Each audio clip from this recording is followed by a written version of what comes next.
Everyone, welcome to my channel. क्या आपने बुखार आने पे कभी डोलो 650 टेबलेट खाया है? किस प्रकार डॉक्टर दवाई के नाम पे हमसे खिलवाड़ कर रहे हैं, इस वीडियो में हम बात करेंगे एक कंट्रोवर्शियल स्कैम के बारे में। वीडियो स्टार्ट करने से पहले अगर आप चैनल पे नए हैं तो काइंडली सब्सक्राइब अस।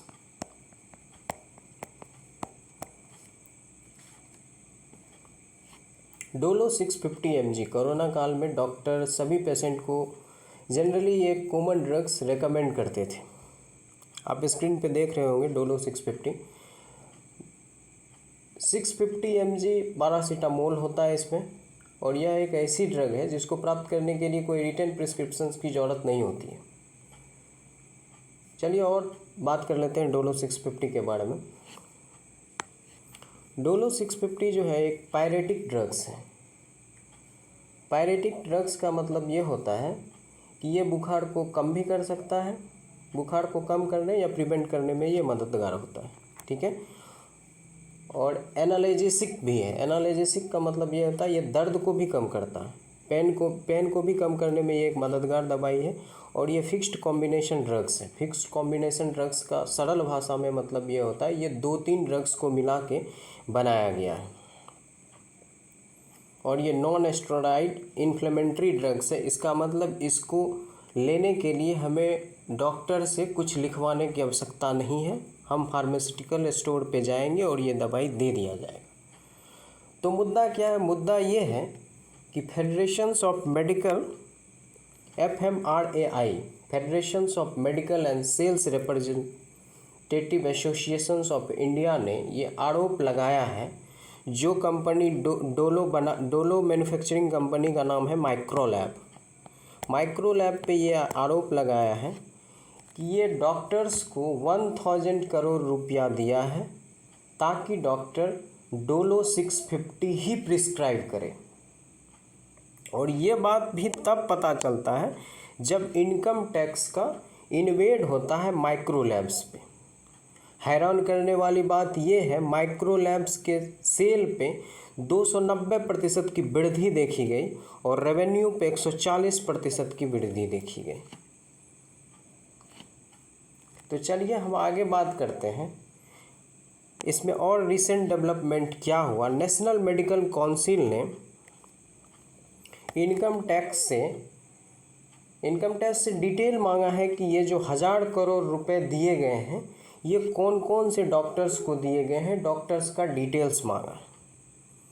और ये चीज़ें सुप्रीम कोर्ट में भी PIL दायर किया गया है FMRAI के द्वारा, ताकि इस प्रकार की घटना फ्यूचर में ना हो। तो चलिए बात करते हैं कि सुप्रीम कोर्ट ने क्या कहा है। सुप्रीम कोर्ट ने कहा है कि कमाई जो डोलो 650 की जो टोटल अर्निंग है 350 करोड़ है, और उन्होंने 1000 करोड़ का फ्रीबीज कैसे दिया। और डोलो के बारे में ये भी एक चीज़ें हैं, जो भी जज इनकी सुनवाई कर रहे थे DY चंद्रचूड़, उन्होंने भी कहा कोरोना में मुझे भी डोलो 650 खाने का सुझाव दिया गया था। जो आप कह रहे हैं सुनने में थोड़ा अजीब लग रहा है, पर यह मामला बहुत गंभीर है। आप ऐसे कोरोना काल में गौर किए होंगे कि कोरोना काल में डॉक्टर्स ऐसा बोलते थे कि दिन में 2-3 बार डोलो 650 को कंज्यूम करने बोलते थे। इवन 6 आवर में वंस 6 घंटे में एक बार लेने को बोलते थे। चलिए हम आगे बात करते हैं। ये ड्रग बनाने वाली जो भी ड्रग मैन्युफैक्चरिंग कंपनी है ये डॉक्टर्स को फ्रीबीज ऑफ़र करती है, चाहे वो कैश के फॉर्म में हो, गिफ्ट के फॉर्म में हो, ट्रैवल अलाउंस के फॉर्म में हो, या फैमिली मेम्बर को कुछ सुविधाएं देने के फॉर्म में हो, या फिर हॉस्पिटैलिटी के फॉर्म में हो, ताकि डॉक्टर्स। लेकिन बहुत सारी ऐसे भी कंपनियां हैं, आपने देखा होगा किसी डॉक्टर्स के यहाँ जाने पे कैलेंडर, पेन ये सब टेबल पे रखा रहता है किसी पार्टिकुलर ड्रग कंपनी का, ताकि उनको याद रहे कि इस ब्रांड का भी दवाई हमें रेकमेंड करना है। ड्रग मैन्युफैक्चरिंग कंपनी जो होती है अपनी रेपुटेशंस को बिल्ड करने के लिए किसी कॉन्फ्रेंस में भी डॉक्टर्स को लेक्चर देने के लिए बुलाते हैं भारी भरकम रकम देके। अगर एक तरह से देखा जाए तो ड्रग कंपनियां डॉक्टर का यूटिलाइज करती है, इसके बदले डॉक्टर्स को मिलता है कैश, गिफ्ट्स या फिर फैमिली मेम्बर को कुछ सपोर्ट या फिर ट्रैवल अलाउंसेस। यहाँ सबसे बड़ा बात ये एथिकल भी गलत है और इलीगल तो है ही। पेशेंट तो डॉक्टर के भरोसे वो पूरी तरह डॉक्टर पे ट्रस्ट करता है, पैसे लेके दवाई लिखना ये पूरी तरह गलत है। सरकार इन चीज़ों को रोकने के लिए कोड लाई है, गवर्नमेंट का स्टेप्स हैं, एक कोड लाई है गवर्नमेंट जिसका नाम है फार्मास्यूटिकल मार्केटिंग प्रैक्टिसेस। गवर्नमेंट का ये रूल है कि कोई भी गिफ्ट्स, बेनिफिट्स या कोई भी ट्रैवल फैसिलिटी या उसके फैमिली मेम्बर्स को मिलने वाले किसी भी फैसिलिटी को एंजॉय नहीं कर सकते हैं। लेकिन इस कोड में एक दिक्कत है कि ये कोड जो है बाध्यकारी नेचर का नहीं है, ये कम्प्लीटली वॉलेंट्री नेचर का है। चाहे तो आप लागू कर सकते हैं, चाहे तो नहीं लागू कर सकते।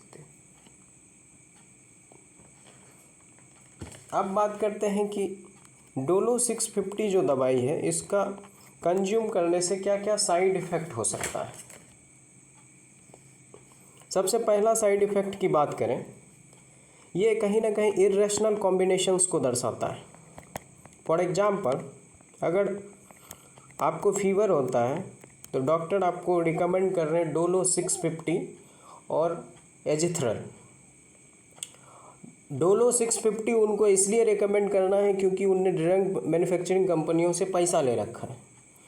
तो ये जो कॉम्बिनेशन है डोलो और एजिथ्रल का, ये इरेशनल भी हो सकता है। आप डोलो के जगह कुछ और बेहतर कर सकते थे रेकमेंड, बट आप पैसे के लालच के कारण यही रेकमेंड किए। पहला नुकसान तो ये है। दूसरा नुकसान ये है कि डोलो 650 जो है लीवर डैमेज करता है। लीवर डिजीज़ वाले पेशेंट के लिए ये दवाई रेकमेंडेड नहीं है, ये कंपनी ही कहती है। जिनका भी लीवर ख़राब हो, किडनी ख़राब हो या शराब के रेगुलर सेवन करते हैं, ऐसे लोगों के लिए ये दवाई नहीं है। तीसरा नुकसान इसका ये है, जो भी ब्रांडेड दवाई होते हैं जैसे माइक्रोलैब्स की ये जो डोलो 650 है, इसको प्रमोट करने के चक्कर में जो जेनेरिक दवाई है, जेनेरिक दवाई ऑब्वियसली सस्ती होती है, जेनेरिक दवाई बहुत पीछे हो जाती है, जिस कारण से जो है हेल्थ, स्वास्थ्य जो है गरीबों के लिए एक्सेसिबल नहीं रहता। एक ये दिक्कत है। तो अगर इसके कंक्लूजन पे पहुँचें तो इसको कैसे कंक्लूड कर सकते हैं हम लोग, तो कंक्लूजन इसका यही हो सकता है कि गवर्नमेंट को अच्छे स्टेप्स लेने चाहिए और जो भी आईपीसी के तहत जो मुकदमा हो रिश्वत लेने पे, वो मुकदमा चलाया जाए ताकि फ्यूचर में इस प्रकार की घटनाएं ना हो। आपने देखा होगा, आपने गौर किया होगा, कभी भी कोई भी आदमी चाहे वो इकोनॉमिकली कितना भी वीक हो या स्ट्रांग हो, अगर फार्मास्यूटिकल दुकान पे, दवाई की दुकान पे जाते हैं तो कभी बार्गेनिंग नहीं करते, क्योंकि उनको दवाई पे इतना ट्रस्ट है और वो वही दवाई मांगना चाहते हैं जो डॉक्टर्स ने लिखा है। कभी कभी मेडिकल वाले या फिर फार्मास्यूटिकल वाले ये भी बोलते हैं कि सेम कंपोजिशंस का है, आप दूसरा ले लीजिए, बट वो नहीं लेते हैं क्योंकि उनको डॉक्टर पे एक भरोसा है, एक विश्वास है। तो इस प्रकार के भरोसे को पैसे लेके तोड़ना एथिकल, मोरली और इलीगली तीनों प्रकार से गलत है। तो इस प्रकार की चीज़ें नहीं हो आगे, इसके लिए सुप्रीम कोर्ट कुछ कदम उठाए और आईपीसी के तहत जो मुकदमा हो रिश्वत लेने का, वो मुकदमा चलाए। और जो हमारा कोड है फार्मास्यूटिकल मार्केटिंग प्रैक्टिसेस का, ये जो है वॉलंटरी ना हो के सब पे लागू किया जाए ताकि इस प्रकार की घटनाएं आगे ना हो।